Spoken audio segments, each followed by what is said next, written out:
Yeah, there you go. Okay, that's it. It's kind of fun to start this way, having already started, by not having you all wait in a waiting room and just listen in to the kind of last little prep comments. So good evening to all of you and welcome. I'm Dorothea. I'm one of the owners of Labyrinth Books, and I'm really excited to continue the conversation tonight, for which the publication of Monica Huerta's Magical Habits is the occasion. I always have to hold up the book because we're not in a bookstore, and there isn't a pile of these in view for you. We started this conversation last month, and we have more evenings planned right through the spring. I encourage you to find coming sessions listed either on labyrinthbooks.com or on Monica's website.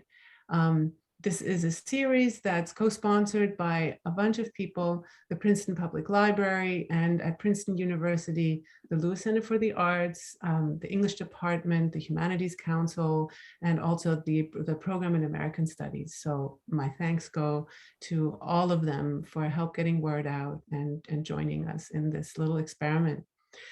We hope that you had a chance to join us for the first event in this Personal Limits series.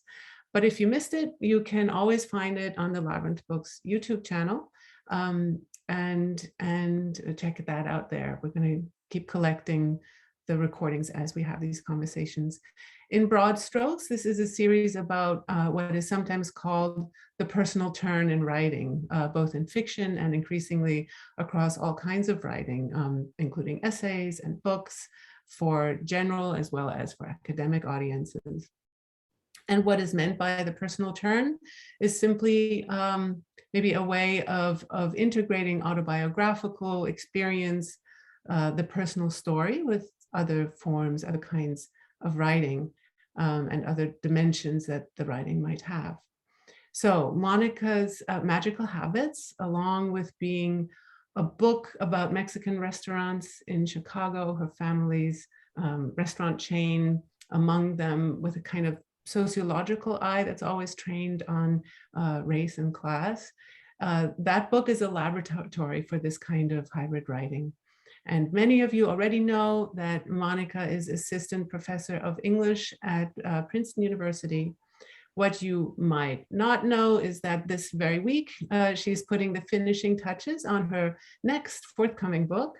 And that is called The Unintended: Photography, Property, and the Aesthetics of Racial Capitalism. Today, she is joined by the essayist and journalist Lili Loofbourow, whom she will now introduce much more fully. And together, they will be focusing on the work of revision, which in Magical Habits is surfaced for the reader in radical and fascinating, wonderful ways. So I'm going to bow out. At just one last practical note, I'm going to ask you please to use the Q&A function at the bottom of your screens for your questions. We hope you have many of them, and just line those up there.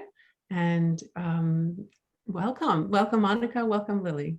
Good to have you. Thank you, Dorothea. And a huge thank you to all of the folks who made this possible, like Dorothea said, but especially the crews at Labyrinth Books and the Princeton Public Library. I'm going to say it every single time that Dorothea and Labyrinth are a really bright spot for books and ideas experienced in community in Central Jersey.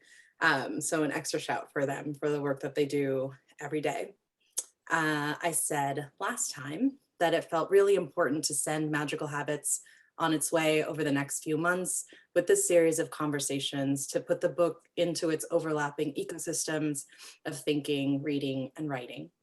Today, we're going to talk mostly about Magical Habits again, like last time, and then next month with Danelle Padilla-Peralta, we'll start to use Magical Habits like a springboard to talk about contemporary personal critical writing experiments more generally.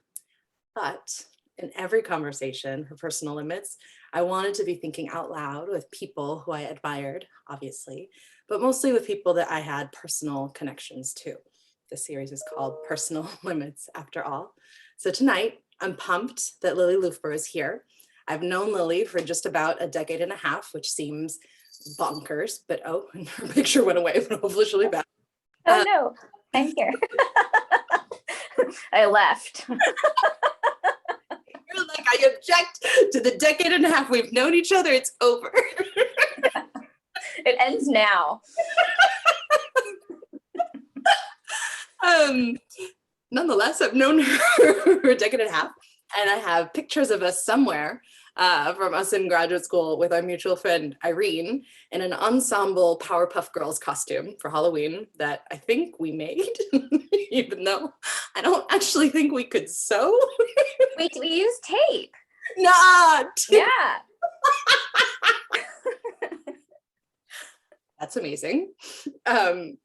Lili is now, after her career as a tape seamstress, she's a staff writer at Slate. And her insightful work about politics and culture appear there regularly. Her work has also been featured in Best American Essays. She's the recipient of Virginia Quarterly Review's Prize for Creative Nonfiction for The Male Glance, which I still remember and think about all the time, and for Bullshipping. She's written for the New York Review of Books, the NYTimes Magazine, The Guardian, and many others. And a book of her creative nonfiction essays is forthcoming. And I know that it will be all the things. So as you guys can probably already tell, I promised Lili and all of the guests are personal limits, a kind of chill, we're chatting at happy hour vibe. So here we are. Hi, sweetheart. Hi. Here we are indeed. Oh, I'm so happy. I'm so happy to be here, and I'm so happy to be talking about this gorgeous semi-scholarly memoir that I have seen you writing for so long, as I have been trying to write mine too for so long. And that I think when I met you, you were already well into it, and because you had already been working on it for a few years before we even met. And that is my favorite kind of project for largely selfish reasons, because I have chunks of my book that I mean, I was 20 when I wrote them, and I'm like, what do I even do with this? Do I have to like put it in a glass case? You know, so those are the kinds of challenges. I want to hear how you solve those problems because I need help. But also I just love that the form, you know, of the book as it finally took shape really reflects that. And like the good historian like that you once trained to be before you turned to literature, you date every section, you know, so you note when it was written and when it was revised. I love this. And I love that you're including, and you don't just include, but that like a strong like structuring element, right, of the book is your juvenilia. It's like your baby scholarship is, you know, what I'm tempted to call it, not because it wasn't sophisticated, but specifically because it was, right? You and I met when we were graduate students, and we were trying very hard to perform the competence that we hoped to, you know, like one day actually feel. And I think, you know, your 2004 self understood, right, that you were supposed to perform your maturity and your detachment from your subject matter, even if that subject matter was your family's restaurants. And so this means that, you know, your scholarship on Mexican restaurants and the relationship to Americanness is brilliant, but also it forces you into a position where you're describing your father, who is like a key figure, you know, around whom so much of this book turns, as if you were an anthropologist who like encountered him as an anthropological subject. You know, like it's wonderful. It's so good. It's so beautiful. You know, you're trying so hard to be neutral and descriptive and objective. But the beautiful thing about the parts of that scholarship that you include here in little excerpts is that it also means that your irritation with him just shines through in your scholarship accidentally, no matter how carefully you suppress it. And despite the fact that, like, you know, you're doing a very interesting thing in this memoir, which is that it's a little bit anti-confessional. You're a little bit sneaky in the memoiristic parts about actually being opaque, but your true feelings are shining forth very clearly in the scholarship sections where you're working hard to suppress. So like, it's just a wonderful paradox of like revelation and transparency and opacity that you know, come forth in ways that I think are offering skeptical critiques, I think, of both genres, of memoir and of scholarship. You know, it's sort of open about not being open. And so I wanted to start off before I want eventually to talk about craft and about your process of revising. But because the form of this ended up being so richly experimental and so, so interested in, I think, scrambling the categories into which you're working here. This is a book that's at least as skeptical of scholarship, I think, and of its pretensions and its limits and its buried grudges and its self-delusions, as it is of memoir. You're I think, playing with both. And so I'm wondering if you can maybe start us off by reading a little bit from the section that you wrote in the preface about the hero narrative that scholars sometimes kind of fall into. I would be happy to. Also, for anyone planning author events, the thing about having friends read your book is that they know shit about you. So they can in your writing that maybe are not obvious, but I love it. Okay, so the hero narrative. So this is in the preface, and maybe just to say that I think it's an open question whether this preface is part of the book if this isn't at a university press. There's a way in which the preface, I think, also could have been an afterword. But anyways, right now it's a preface. Wait, where's the hero part? Oh, okay. So this is in a section where I encounter, as an undergrad, when I was doing my research for my senior thesis, I encountered a statue of Benito Juarez in the middle of the city of Chicago, sort of unceremoniously tucked away beside the Wrigley building. And I didn't know what he was doing there. He had these like flags around him. I don't even think they were necessarily Mexican flags. There's very Illinois flag around him. And so the preface does a lot of work to try to find in the statue of Benito Juarez a kind of aspirational mode that isn't heroic. We haven't outgrown the architect's desire, and it's a good thing, when so many registers of a catastrophe are undeniably plain, no matter what stories one is using to understand or deny them. But in the institutions and professions that have built up around the social role of aiming to make knowledge, and sometimes aiming at saving humanity with it, the largest rewards accrue to those who make heroic claims, as though anticipating our own statues, the first study of its kind, a discovery, a solution, new insight. This bears imminently on our present, restitution, recovery. Some of them are, in their way. But the heroic posture our professional and institutional structures ask us to perform rubs against the specialization of our trainings, the finitude of our resources, the multiple and ongoing collaborations necessary to actualize any project, the crumbling of political material investments in education and social infrastructure more broadly, the professional structures that validate treating enterprises of education like property to be bought and sold, paradigmatically owned, and whether intellectual or otherwise, the logics of property already belie any before property and those that we might yet summon. In more than one way, property rights are a claim to time as a claim to eternity.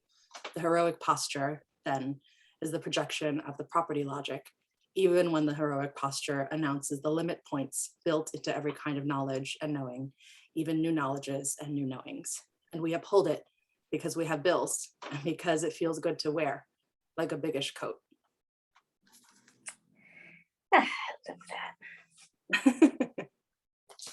Well, and I mean, it's, yeah, I mean, I think sort of we decided in our early talks to kind of talk about the intersections between your frustrations with that sort of like subtextual requirement in some of the scholarly framings that are encouraged in our fields, and the way that intersects with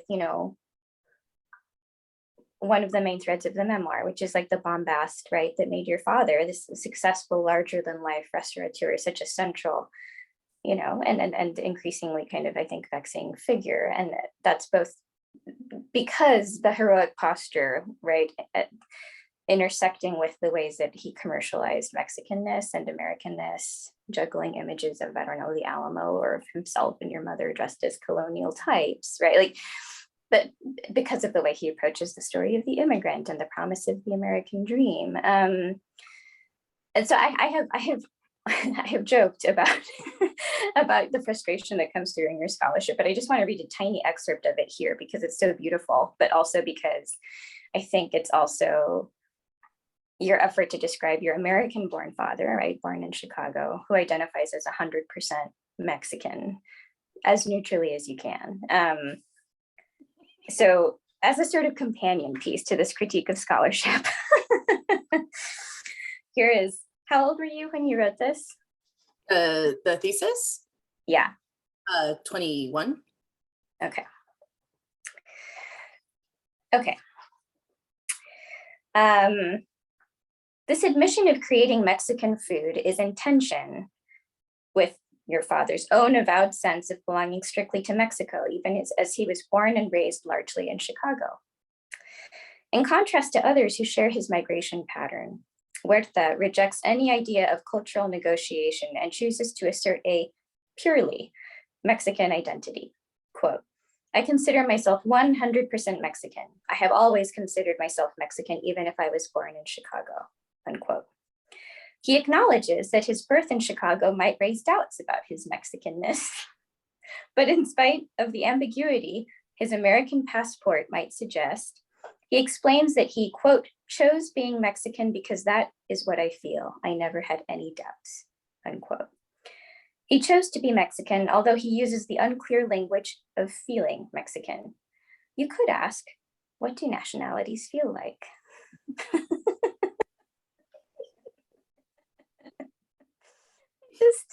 There's just a tiny little bit of daughterly, like, in the middle of this beautiful objective description. And then you talk a little bit later in that paragraph about the images that he uses, right, to sort of build out this idea of Mexican identity within the restaurants. And so the background was no longer the Alamo, but rather a nondescript adobe structure with two small arched windows. The architecture still located Mexicanness in an amorphous sense of Spanish settler colonial borderlands, but it looked more like a home than a historical landmark. This version of Mexicanness had nothing to do with Chicago. In fact, in this later menu, there is no mention of Chicago, and the story, The Burrito Dream, which we will get to, like the Alamo, has also disappeared. Huerta's clothing in the image continues to identify Mexicanness as historical and possibly criminal. That is, as part of a history that is no longer here and part of a threat that is ever imminent. There he is. Curiously, as the image became more inauthentic to itself, that is more removed from the original photograph of Huerta y Castellanos in the Old West, it became more integrated into a seamless vision of history, and by extension, more profitable. And then there's a section break, and we're out of your thesis. And the first sentence of the next section says, part of the staying power of stories like the American Dream is precisely that it is appealing to cast yourself as a hero. So there's just a real twinning, right? Like, I think an anxiety about like your own undertaking and your dad's, but among other things too. Like I want to hear you talk about the formal decisions that made you settle on this structure. Yeah, I mean, I think the unease was real, and part of so there's a bunch to say. Part of what I was really trying to balance was, on the one hand, a kind of anti-confessional, right, like you already said, way of writing the personal, and the other part that I was trying to balance was an unpropertied sense of writing the personal. So to me, right, in the reading that I've done and in the ways that I've tried to understand both the work that I'm doing and how it is that I got here in a very expansive sense, right? I as a condition of possibility, I as a thinking, I as a gendered, racialized person who grew up in the upper middle class way, how that person isn't the point, right, of the writing. Part of what the book is, I think, critiquing, alongside critiquing of the heroic posture in scholarship and the heroic posture of American dream discourse generally, is also the heroic postures of memoirs, where what's interesting or important is the idiosyncratic cuteness or wryness or irony seeing or special starness of a person. And I too, in school, was told that I was special and had to make self-esteem posters. Right? I did that too. I remember the maps that we made with like the different parts of ourselves that made us special. Mine had like music notes on it and a volleyball. But what's interesting, or maybe what's needed in this moment to me, isn't any of those things, in part because the overlapping historical crises that make us possible and that make it possible for us to be here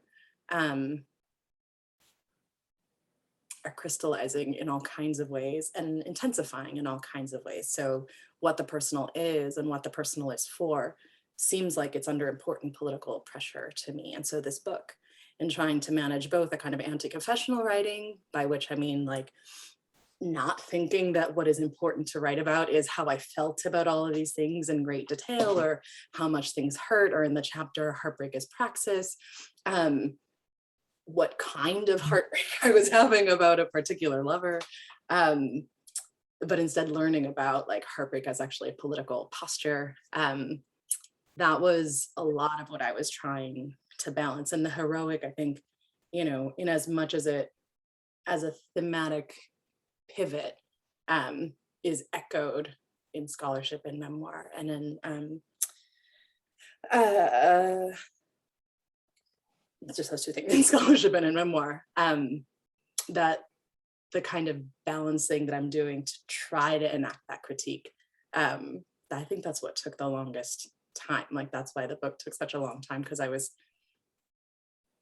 to both imagine some kind of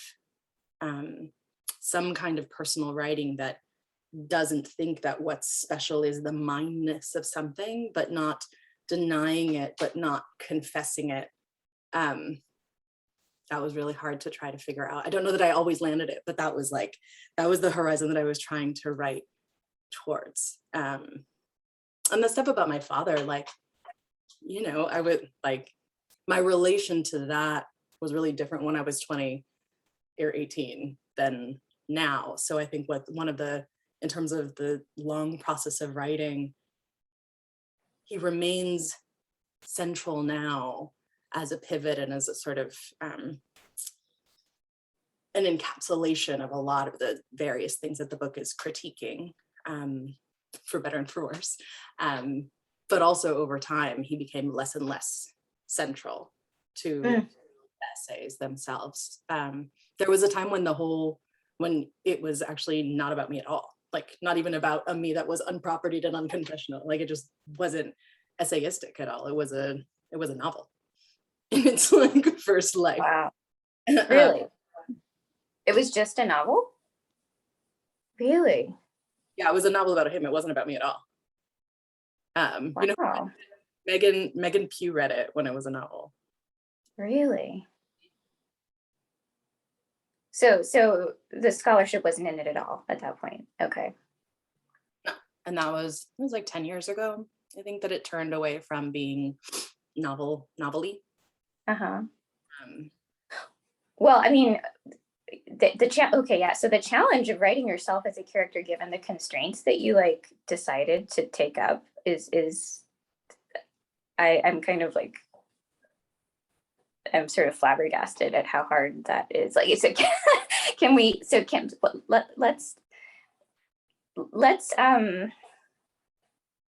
let's read this. Can we read the section of you as a little girl where you're kind of creating yourself as a character, so that just maybe we can talk about that on page 36. Yes. Do you want to read it? Do you want me to read it? No, I want you to read. I wanted to go home from the restaurants inevitably sooner than my mom could leave. For hours, I sat at a table like a customer who did not come in for dinner. In good moods, I felt important. I did small things others would not have done. I took out my book and read it. I went up to the bar and served my own drink from the soda gun. I went into the kitchen to grab more chips, to ask for more food, to visit, to watch, to look for my mom, sometimes just because I could. I rested my head on the table to let everyone know how bored I was. I ate all the mints in the basket. In bad moods, I hoped customers could tell they were inconveniencing me by keeping the restaurant open. Being forced to behave in public is an excellent way to learn passive aggression. So is scholarship. Just let me say that loud.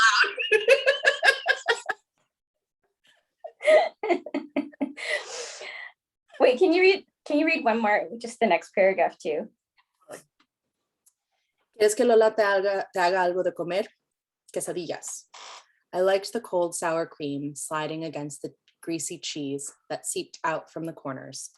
How quesadillas bunched in saran wrap smelled after an hour packed in a styrofoam container is how I started to avoid sweating and leftovers at the same time. For no reason except that my face turned red, I became convinced I smelled like that after sweating.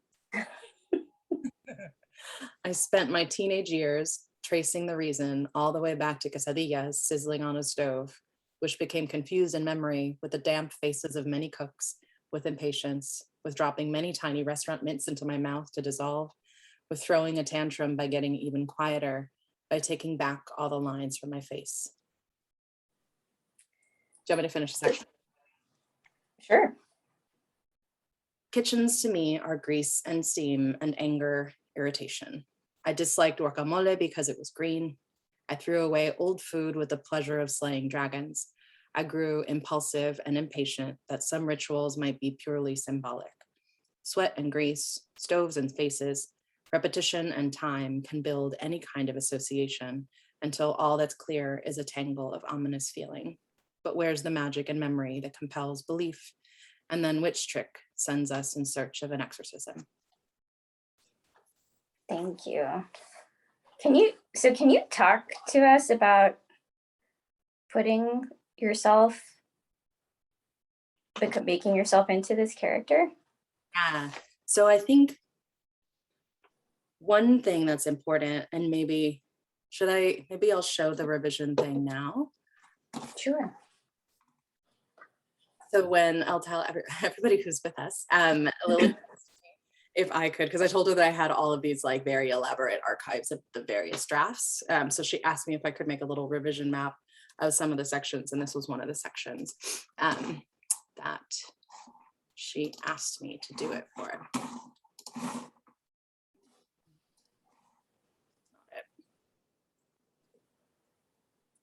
There you go.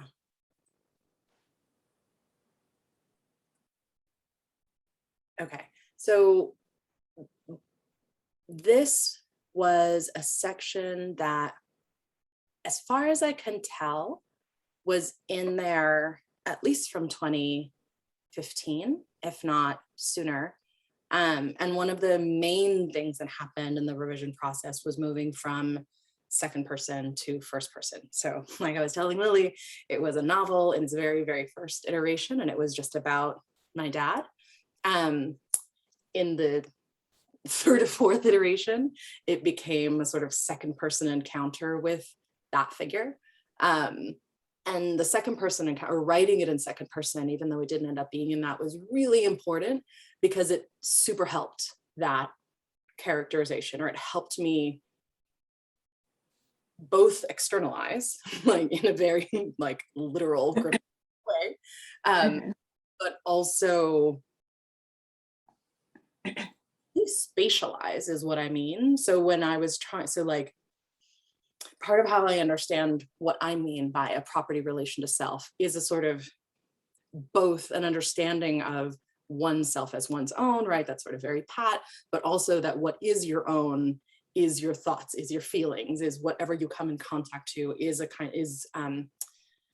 idiosyncrasy. And so in writing against that sense of what a you is, writing in you, writing in second person was really helpful to not trying to fetishize that as the part that was me. So you walked up to the bar. So a lot, I probably, it's not exact necessarily, but much of what I describe me as, or a me as a character as in the book, is what, like, the literalness of what I'm doing, and some feeling, some aspects of feelings specifically as habits. So in bad moods, you hoped customers read your face correctly, and it's like I was really trying to have, in moments when I was talking about feelings, to have those feelings be part of something larger than just the fact that I was having a feeling, right? So this feeling of being in a bad mood and wanting customers to go away, that's about the entire ecosystem of being somebody's daughter who is in this environment that where other people are having a nice dinner, so it's not just that I was in a bad mood. I was in a bad mood because of the entire situation around me, and that, at least how I was trying to write it, like, that becomes the part that's important. And the move then from second to first person, I actually remember when I did that. It was maybe like 2016 or 17, at some point after 2015 anyway. Wait, so were all the you parts in second person? All the parts that are now in first person were in second person. Wow, okay, wow. Sorry, go ahead. No, it's all good. So that decision was complicated because I didn't want to do it. Why? I think because of my own skepticism about the political work of memoir in the world. Yep. And that really worried me, actually, was putting something out into the world where formally I unconsciously was doubling down on the exact hero narrative that I'm like criticizing, or that I ended up being critical of, both in scholarship and in my familial relations. So just the I alone feels like a heroic posture to you, just using I. No, it ended up not feeling it, but it took a lot of this thought work about why and how to write the personal, balancing those, those critical or intellectual projects to feel okay about it. It took me having to do all of that balancing to feel like it was earned, because I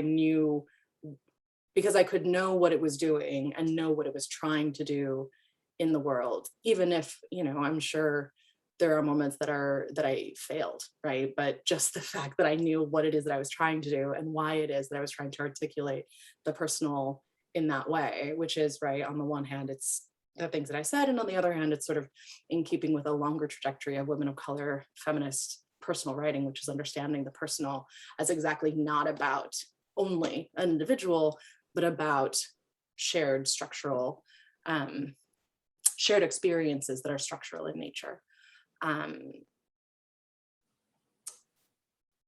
And that all of those things made me finally okay with using first instead of second person. Wow. Wait, and so what are the sentences in color? Are those late editions? Yes. So at the bottom? So the last two, in 2015, those last two sentences are not there. They were added, the first one was added in late 2017, and then So Is Scholarship was added in May of 2019, which was, I did copy edits of the book last year. Was it last year? November of 2020, October, November 2020, I was doing copy edits. So this would have been This was right before official submission, because I think I got the contract in 2019. Wow. So why so scholarship? Why did you add it?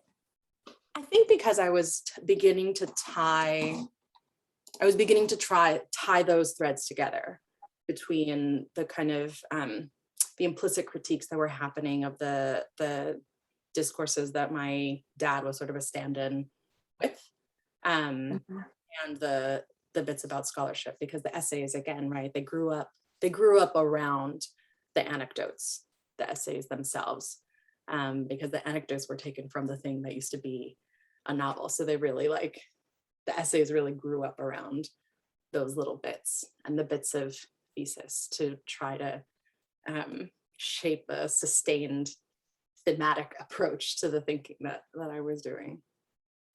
There's a lot of work done by implication. Like you're very reticent, and like how did you figure out the structure where you would just have like a chunk of scholarship and then and then a chunk of memoir? So when I was an undergrad, I did a project on Elena Poniatowska, and she has a book called Tlatelolco, which is about the student rebellion in Mexico in 1968, where the government sends, because they're worried about the Olympics, the students are protesting, and the government sends the army to shoot down the college students. So many people died and were injured. But in the Crónica, Poniatowska has like snippets of snippets of posters, of things people are shouting in the streets, of testimonies afterwards from witnesses who were there, people who lost a loved one. And there isn't very much editorializing that she does. It's really a sort of and that form really stuck with me. I wrote a paper about it in college, but that form really stuck with me as something that was a sort of powerful mode of documentary, where the editorializing was happening by way of the curation instead of by way of exposition. So I think Magical Habits is enacting some part of that. I like that you call it reticence, though. I'm into it. Well, I mean, yeah, I'm not actually even sure that's the right word for it, right? Because I mean, I think that one of the effects of, okay, I'm going to call it reticence, just because you are, you are like, you are a little bit, right? The extent to which you are refusing to fetishize the eye means, therefore, that the reader actually has to provide a lot of interpretive labor in terms of feeling, like piecing together how you would feel by recourse to the self. Like, how would I feel in these situations? Like, you're not explaining, right? And I mean, this is a somewhat, there are dramatic aspects to this book that never fall into straight exposition about affect. Instead, it's just always description and juxtaposition with images and with, these various levels of narrative technique that I think actually forge a different kind of intimacy than the memoir traditionally does. Like, the memoir is usually just purely confession, not always, but much of the time. And here, I think it seems like what you're inviting is kind of a participative element, where like the reader has to enter into the situation with you and try to feel through in a kind of you're preserving the second person you-ness, I think, in that sense, right? because the reader is kind of like interpolated in and asked to sort of like make sense of what's happening. Oh, I wanted to get to, maybe we don't have time to, what do you think? For which part? Well, I was going to ask you to read the beginning and talk about that, but go ahead. We started 5 minutes late, and we can go 5 minutes over. So why don't we do that and then open up to questions? Okay. Do you want to? I would love for you to read the beginning, and partly because it is about property, and so the unproperty self is kind of like an interesting. I would love to hear you talk about this and about how you constructed the beginning. Yeah, I would be happy to. So should I read the mouse? I guess maybe, huh? Yeah. So the first essay is called The Synthesis Point. This is from Marcel Mauss's The Gift. Together, these precious family articles constitute what one might call the magical legacy of the people. They are conceived as such by their owner, by the initiate he gives them to, by the ancestor who endowed the clan with them, and by the founding hero of the clan to whom the spirits gave them. And that's me. There were gifts. A platinum Cartier watch with gold rivets for my 12th birthday. It sat for years in the medicine cabinet beside the Visine and my doll. An antique ruby and diamond bracelet from Tiffany's I wore twice, both times for him to see it. A gold teddy bear charm with tiny diamonds mounted on the bow around its collar. I liked how smooth, rounded gold tasted and felt on my tongue. I bit the bear until it had a dent in its back. A car at 15, a black Land Rover with cream leather seats. 4 months later, I tore it through a wooden fence and flipped into 2 backyards, narrowly missing a sunbathing mom lounging by her pool. My friend and I had to climb out through the passenger side window, inhaling burned rubber and mud and grass beyond our ability to tell them apart. A tie-dyed beanie baby bear sent by FedEx from Guadalajara for my 17th birthday. A rose gold Cartier watch with pink diamonds around the face for my 25th birthday. Before I left New York the first time, someone I knew, he'd washed the dishes clean of his fingerprints and taken out the garbage, broke into my apartment and stole what hadn't by then been destroyed, misplaced, or given away. Even the fancy luggage I used to carry it all each time I moved.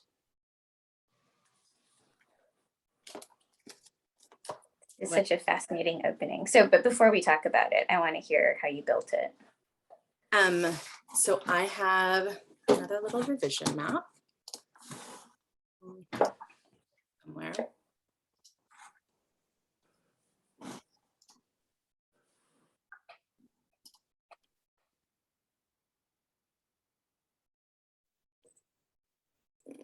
Somewhere maybe.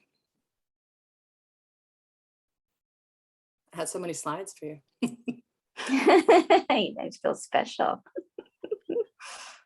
I didn't know what you wanted to do. Okay, so that's the beginning that I just read. And then this is a snippet from a story that I wrote called The Way I Remember Him. I wrote for a memoir seminar the summer after my freshman year of college. And a lot of the catalog is here that I lifted and reworked.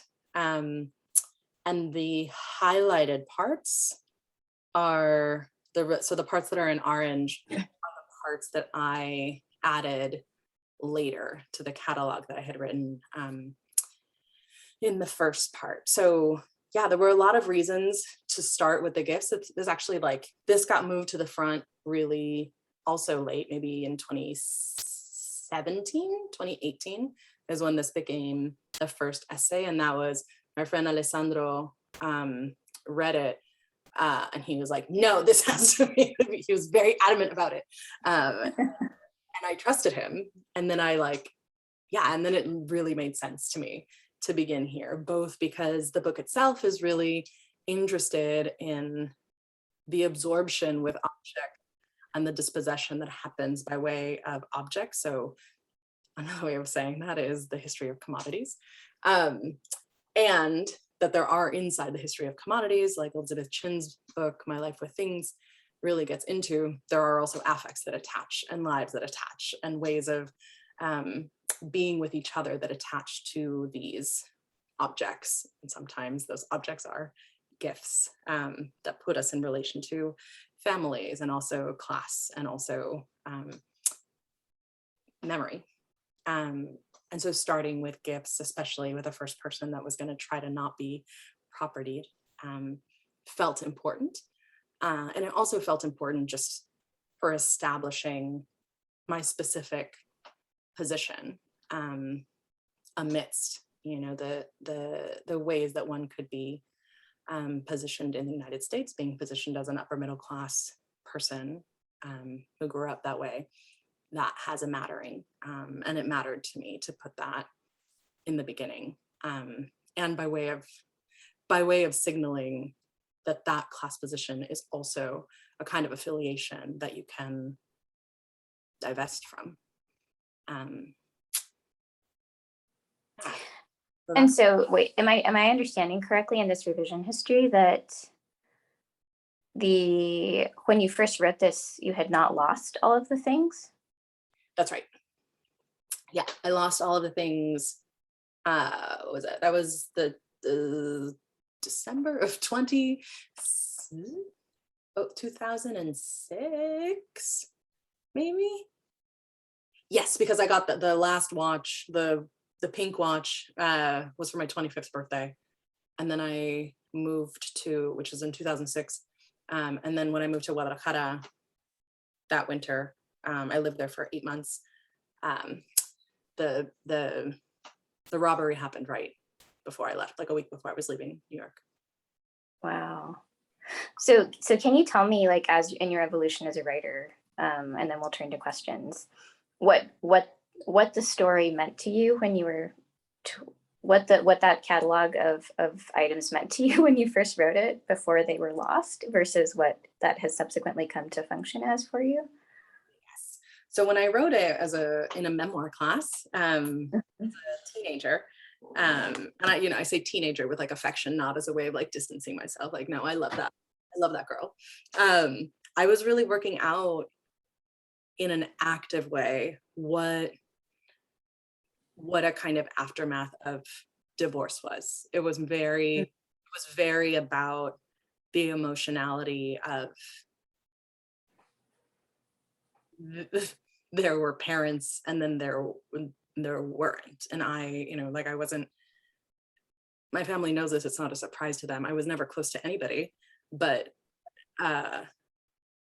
even in the not closeness, right, there's an effect that having your parents get divorced and then not talk to them for a while has on you. And so I think then, in the way I remember him, that's what I had, right? Like what the objects were points of connection, and they were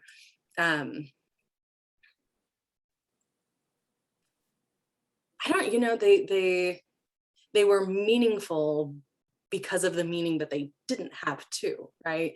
They were meaningful because they were poignant reminders of the fact that even though I was in a kind of aftermath, part of what was hard about it as an 18 and 19-year-old was that I didn't have the kind of sadness that some other person with a close relation to their father would have had.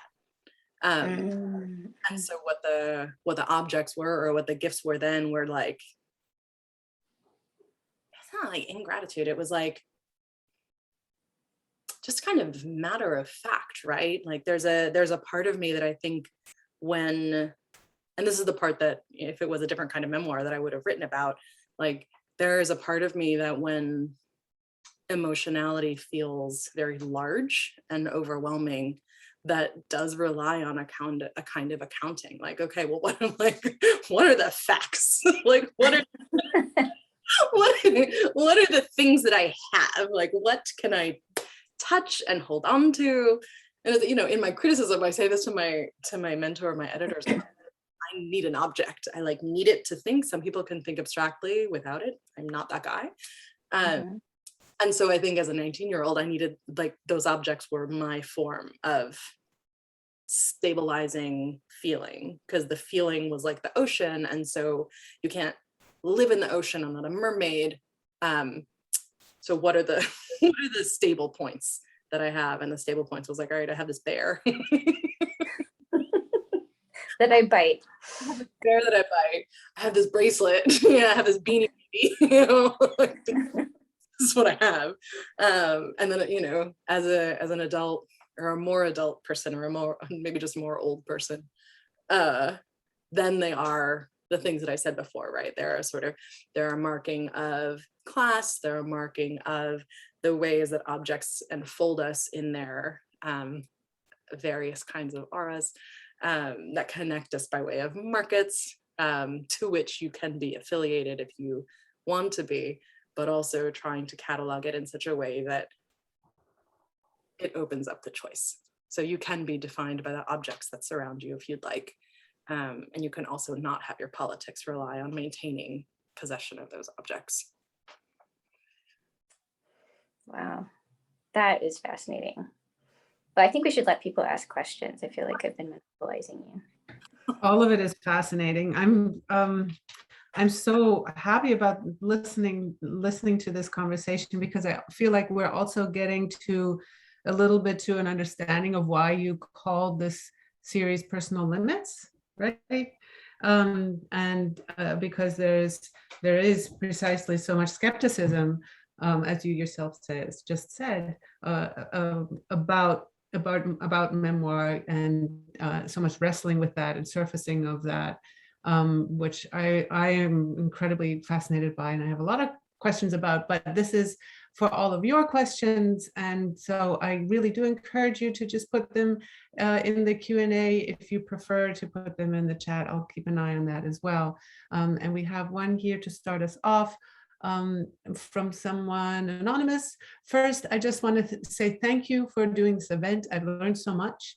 Could you talk a bit about the writing process for the chapter, The Queenie? What inspired you to choose that writing style for that chapter?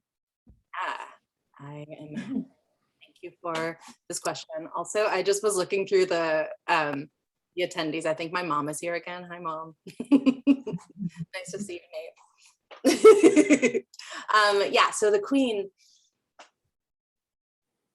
I have a bad memory, so that's like a thing. That's like a real thing. That's part of why I keep records. But so one thing to say is, it used to be the king, much like most of the book was written in second person in order to get it out. The Queen used to be the king, and it was a sort of straight up, or I imagined it when I was writing it, that it was a kind of straight up fictionalization of the song El Rey, which is my dad's favorite song, where the refrain, this is at the beginning of the story, right? I'm Lily is smiling and I'm also smiling. I don't know if she's smiling for this reason, but dang it. Okay. But I'm smiling because I'm pretty sure that we sang this with her like family and friends at one of her mom's like legendary Christmas parties. But anyways, so the king doesn't have a throne or a queen or anybody who understands him, but he's still the king, and that's the refrain of the song. And there's, a great many sorrows that befall him in the song, but he is the king because he says so, and he doesn't, even though he has none of the accoutrement of being the king. And that limbs perfectly to all of the thinking against heroic postures and narratives that I was doing in a lot of the book, and I knew that I wanted to do something with that song. Danelle is singing it in the in the chat. Hey, Danelle. Shout out to all my Latinxes. Writing a story. And so I was really nervous. I told Lily this. I was very nervous about writing the king that became the queen, because I don't identify as a fiction writer at all. So I was very nervous about that part. But part of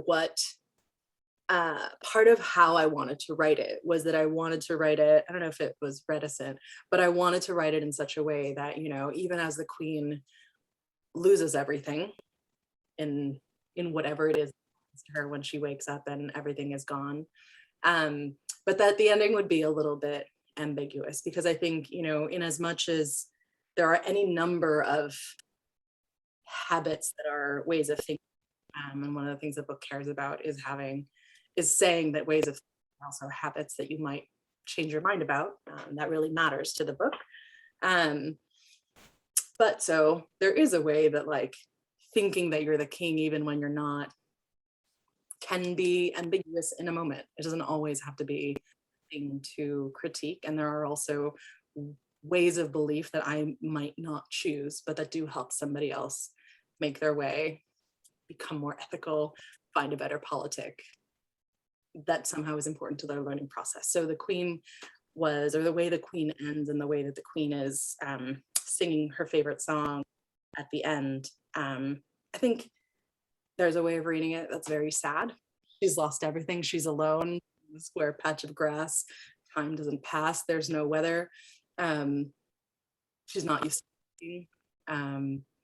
And there's a way that, you know, if she believes that she is having a party as soon as she sings a song, maybe that can be kind of nice in another moment too.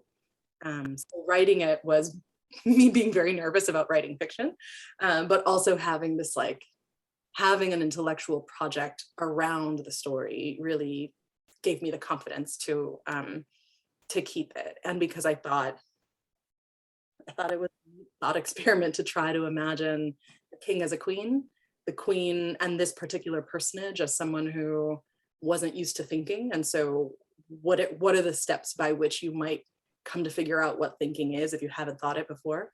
And I think as a kind of pushback to my own sense of, or to my own critique of unpropertied writing, where part of why she doesn't have her own way of thinking, right, that she has to come to, is the fact that she hasn't had a sense of self to begin with, because everything was decided for her.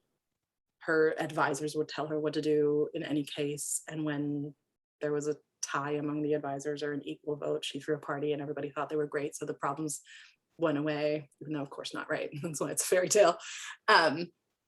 So some of that is what I was thinking when I was writing it. So thank you for that question. I want to give you all a little more time to see if something else floats up, and maybe in that interim, I'll ask you one question that I've been mulling as I listened to the two of you. And I really like how, Lili, you helped kind of bring our attention to the sort of self-deflecting gestures in the memoir, or the opaque, making opaque. But there's one area in which I wonder if you could talk about how that fits with the fact that you do also write the body a lot, and write through the body and write about the body. And in the passages we looked at, you are eating mints, you're biting on gold, there's a lot of mouth, there's a lot of, you know, and there's your father's body is memorable in this text. And so what is the politics around that when it comes to navigating what you're navigating, which is an engagement with memoir that is also anti-confessional? I love that question. I think part of how I was trying to write bodies was exactly about appetite and texture, and part about addiction, right? So there's that section at the long end of, or the long section at the end of either essay 11 or essay 12, that's about sort of eating obsessively, in a way that I make about fiction, that I make about addiction, but that is about eating. So I think those were I don't know that they were answers, but they were how I was trying to imagine a kind of, it's not compromise, what's the word? Fidelity to the fleshiness of existence. That even if there aren't mediating metaphors of property or confession in the way or at work, are nonetheless the conditions in which we occupy space in flesh that is messy and unruly and lovely and gross. Appetites through it, we also find some of our other habits. So that was part of how I was trying to balance that, but I love that question. Yeah. Well, so I think that there aren't any other questions right now, unless, Lili, do you have a closing reflection or question or comment? Yeah, I mean, I think sort of maybe building off of that idea about bodies and their preciousness and their fragility, there's just a lot of this is a very carefully put together, precarious, precious construction that takes a lot of risks, and it's a very brave, I think, experiment. and it risks a lot. And I joked earlier when there was a reference to the burrito dream, but I would love for you, Mon, to read us the ending that references. Maybe you can just briefly explain the burrito dream, and also on page 140, I think you know what I mean, the burrito bit to close us off. I do know the bit.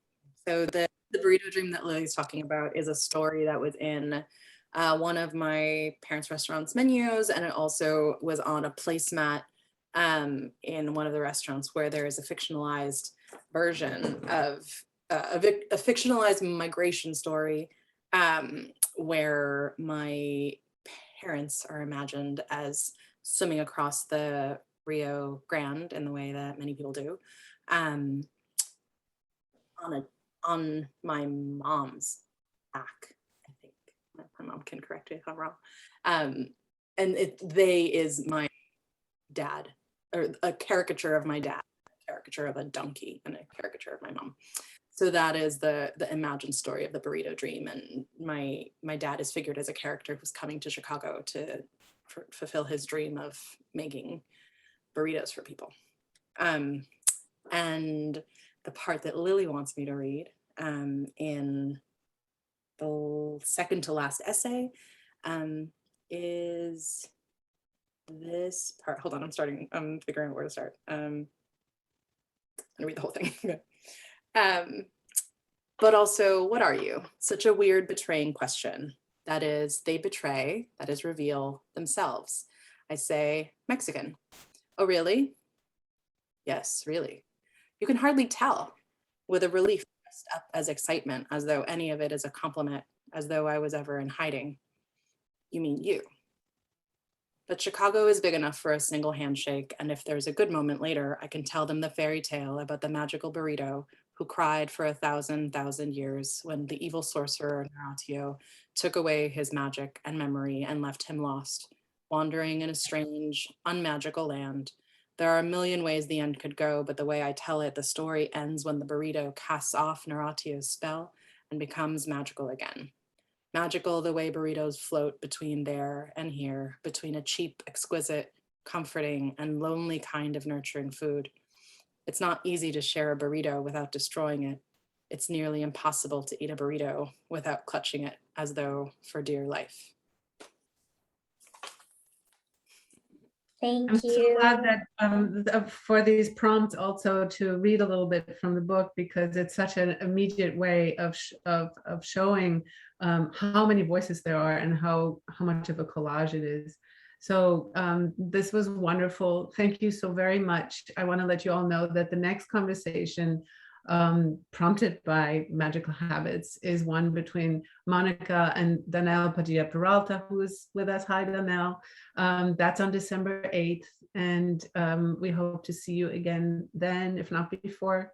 But for now, this really was wonderful. Thank you so much, Lily, for your thoughtful questions, and Monica, your answers. So good night to everybody. Take good care of yourselves. And until next time. Bye-bye. Bye, everyone. Bye.